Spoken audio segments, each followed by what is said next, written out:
Hello and welcome everyone.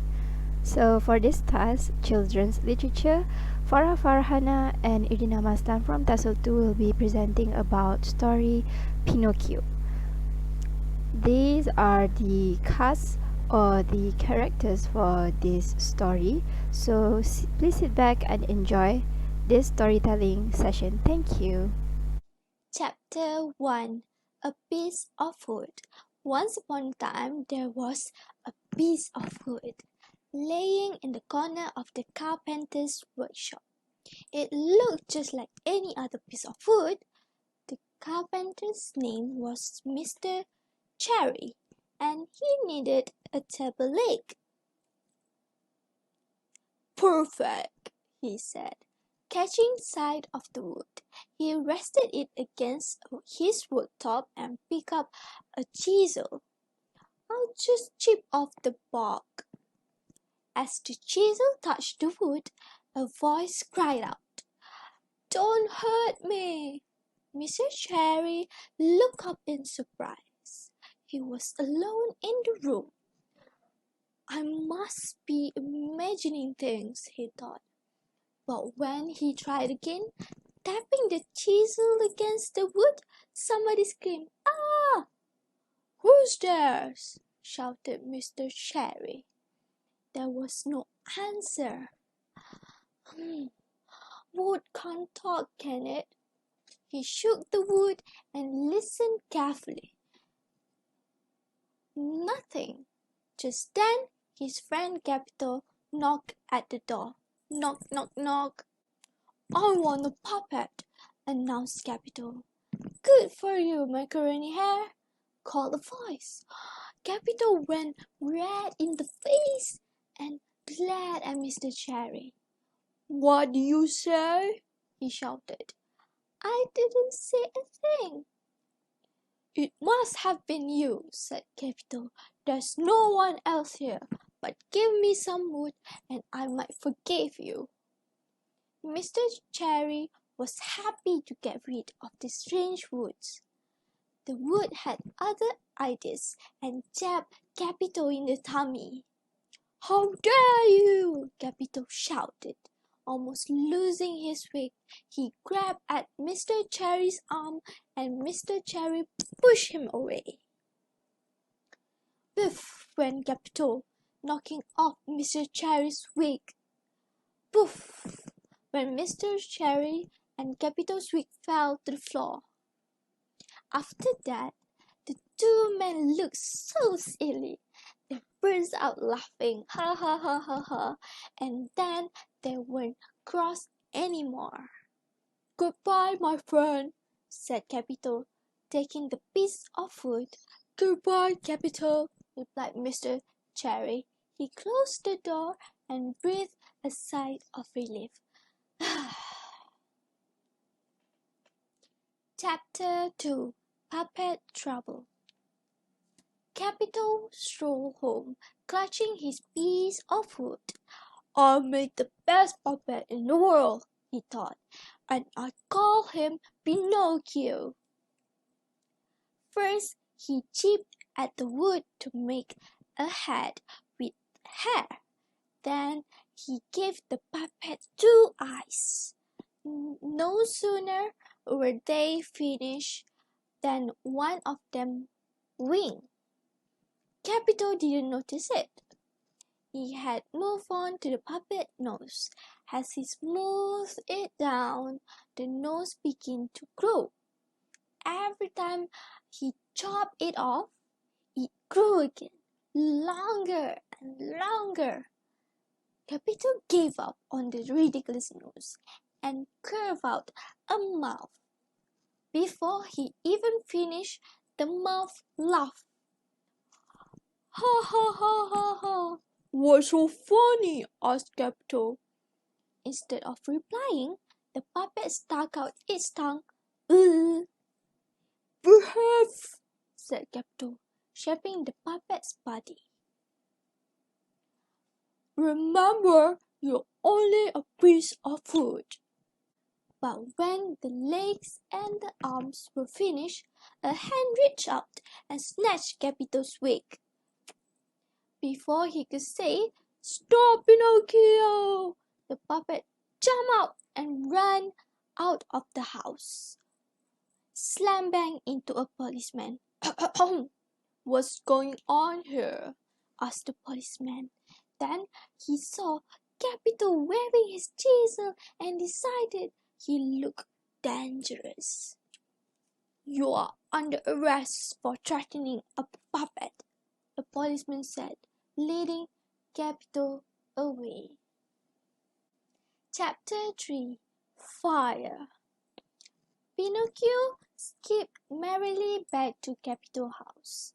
"How nice to be all by myself," he said, grinning. "Cricket, what about me?" was the cricket.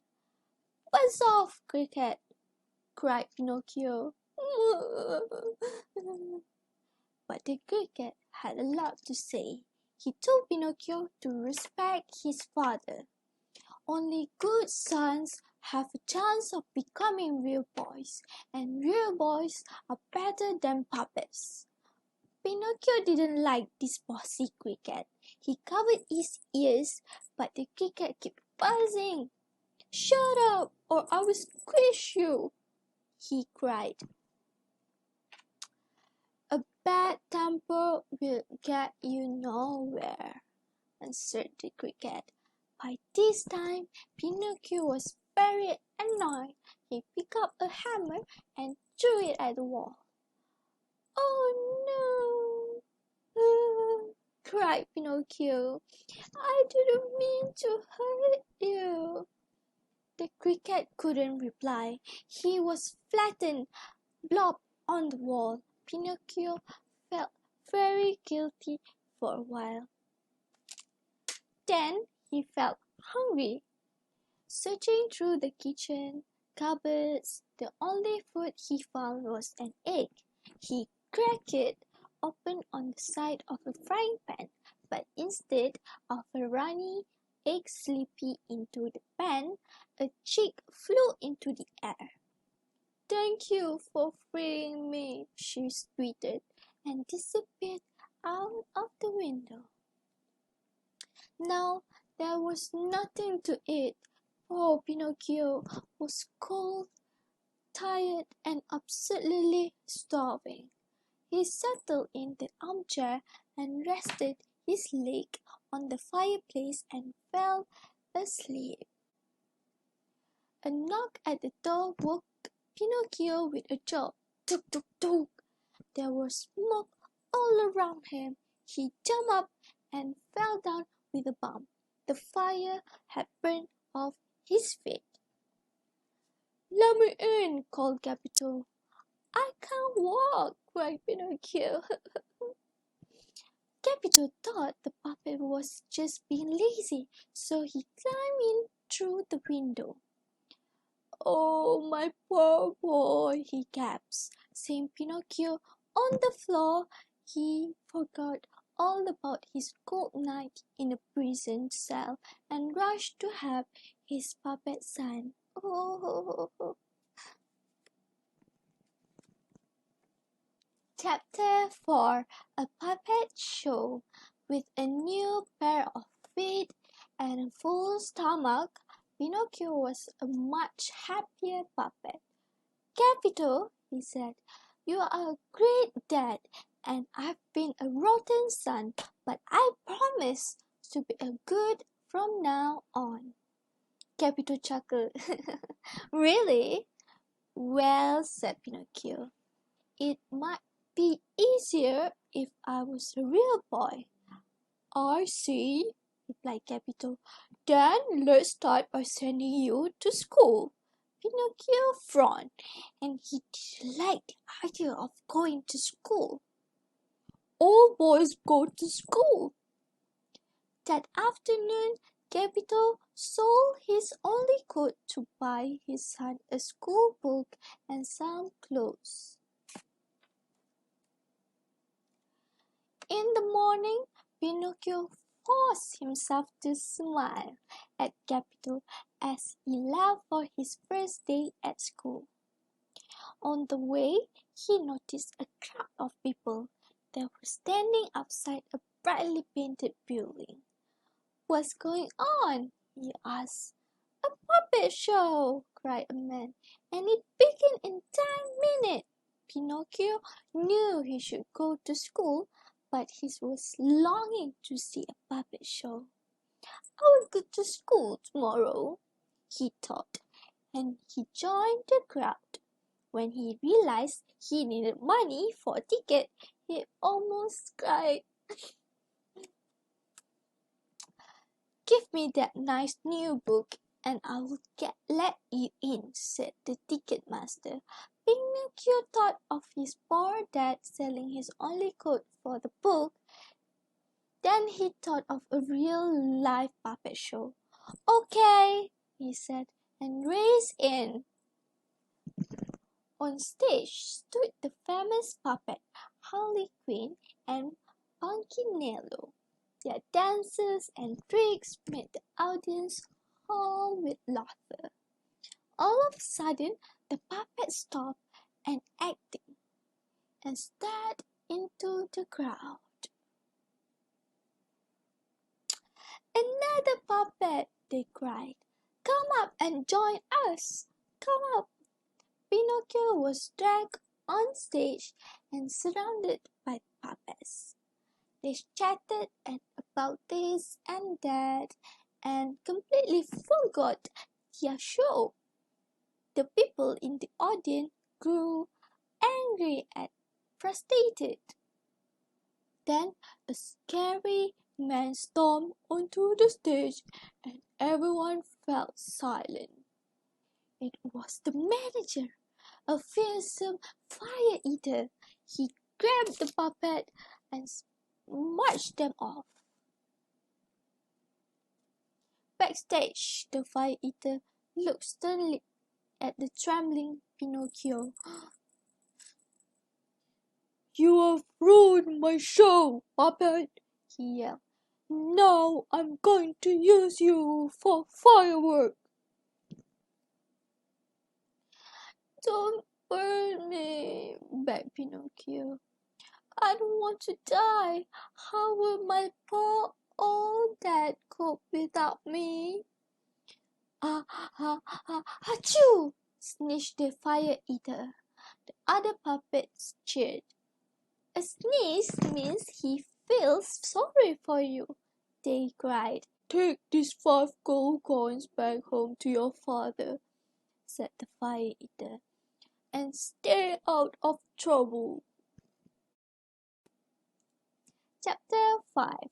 The Fox and the Cat. Lucky Pinocchio waved goodbye to his puppet friends and skipped off down the road.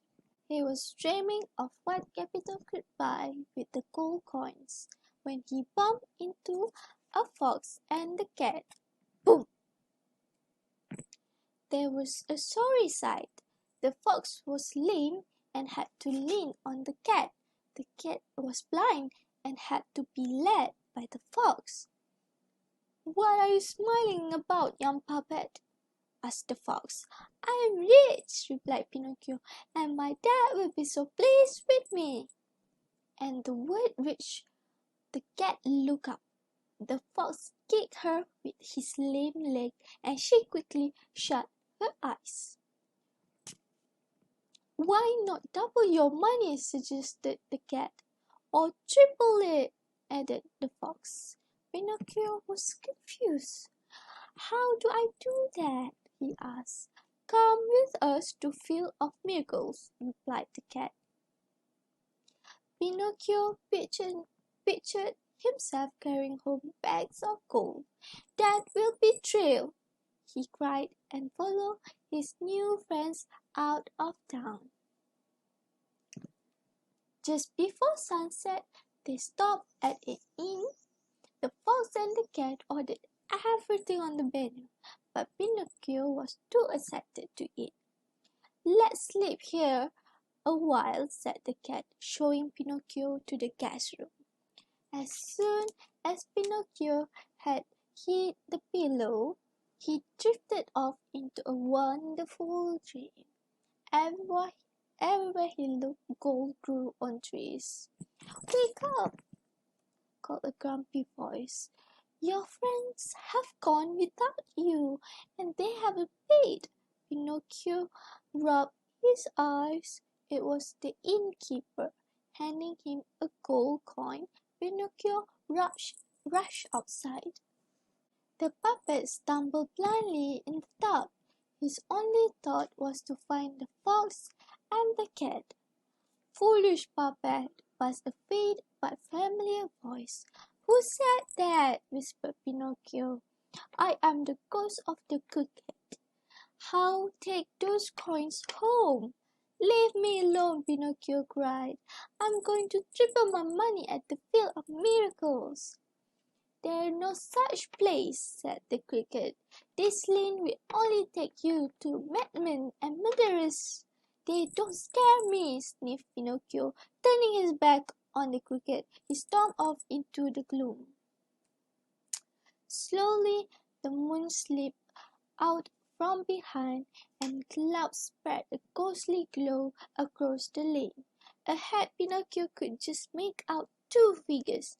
They looked like murderers. Quickly Pinocchio hid. "We can see you, puppets," snarled one of the murderers. "Bring us your gold," purred the other. A paw brushed past Pinocchio's cheeks, so Pinocchio snapped at it and bit it off. "Ow!" By kicking, scratching, and biting, Pinocchio managed to escape. He fled through the woods, but the murderers sped after him. Fighting his way through the thick trees, he finally came out into a clearing. Ahead, Pinocchio saw a little cottage. He banged his wooden feet against the door and shouted for help. "Help!"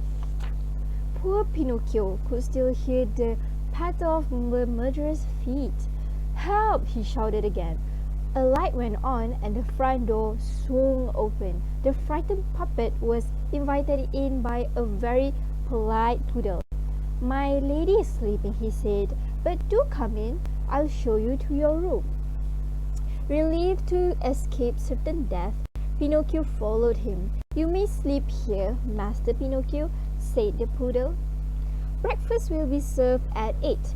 Pinocchio was so pleased to be safe, he didn't stop to wonder how the poodle knew his name. At breakfast, Pinocchio met the lady of the house. She was a silvery fairy who twinkled like a starlight.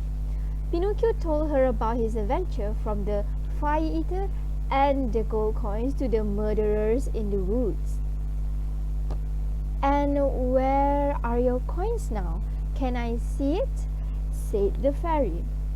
"No," said Pinocchio quickly, "because I've lost them." As the words left his mouth, his nose grew a little longer. "Where did you lose them?" The fairy giggled a bit. In the woods," lied the Pinocchio. Instantly, his nose doubled in length, and then he said, "Or maybe I swallowed them," he added. By now, his nose was touching the wall, and the coins were jangling in his pocket. "You are lying," giggled the fairy. The fairy knew that he wasn't telling the truth. Pinocchio felt very awkward. He tried to run from the room, but his incredibly long nose got in the way. Soon the fairy stopped laughing and took pity on him. She opened the window and called for 3 woodpeckers. In no time, they had to pack Pinocchio's nose back to its original size. A woodpecker whispered something in the fairy's ears. "Good news!" cried the fairy, turning to Pinocchio. "Your father is in the woods, looking for you." Pinocchio jumped for joy. "I must go and greet him," he cried. "And give him those coins," added the fairy, pointing to his pockets with a lot of coins. With a sheepish grin, Pinocchio raced outside. Could find Geppetto, who should he bump into but the fox and cat? They were friendly and apologized for leaving him. Now let's go to the field of miracles, said the sly fox. Not me, said Pinocchio. I'm off to find my dad. With only 4 coins in your pocket, said the cat. What a shame, added the fox. When you could have 20. No, I've made my mind. Goodbye, said the puppet. Goodbye, called the fox and cat. See you when we're rich. Pinocchio turned to leave when then he remembered his dream of golden trees. Wait for me, he cried. But the field of miracles was nothing like Pinocchio's dreams. It looked like any other field. You must bury your gold in the middle of the field, said the fox. Then take this pebble and throw it in the river, said the cat. When you come back, your gold will have multiplied. Pinocchio eagerly dug a hole. He covered the coins with mud, then ran down to the river. When he got back, the fox and cat disappeared. He rushed to the middle of the field and dug. Silly puppet! Did you really believe their story? Pinocchio ignored him and dug deeper and deeper until he was covered in dirt. The only thing he found was a worm. For hours, Pinocchio sucked in the field when a huge pigeon called out to him. He didn't bother replying. Pinocchio? Cooed the pigeon again. Pinocchio just sniffed. Geppetto is in great danger, the pigeon went on. Come quickly, he said. Before Pinocchio could reply, the pigeon scooped him onto her back and soared into the sky. They darted through clouds and arrived at the seashore. Just as a huge storm blew up, a host of people stood on the shore. They were pointing to a small boat struck in the rough sea. That poor man, said the woman. He can't even swim. He only wanted to find his son, sighed another. Suddenly, a huge wave swamped the little boat. Dad, cried Pinocchio, if I was a good son, you wouldn't be in danger. Then he dived into the frothy water. Pinocchio swam and swam. Soon the storm died down, but there was still no sign of Geppetto's boat. The wet, miserable puppet was washed onto a sandy beach. He heard whoops of laughter. Then a gang of toys appeared. Welcome to Toyland, said the tin soldier. Here we only have fun, fun, and more fun, cried Jack in the Box. I don't want fun, said Pinocchio. My dad has just drowned and it's all my fault. We'll cheer you up, shouted the toys. Watch out, said the twinkling voice. They'll make a fool of you. Pinocchio looked up, hoping to see the fairy. All he could see were grinning toys. Over the next few days, Pinocchio tried very hard not to have fun, but there was so much to do on the island. The island was one big fun fair with free rides all day long. Whoopee! Cried Pinocchio, zooming through the air on a roller coaster. Look at me, he shouted, bouncing higher on a trampoline. In all the excitement, he completely forgot about Geppetto, which is his father.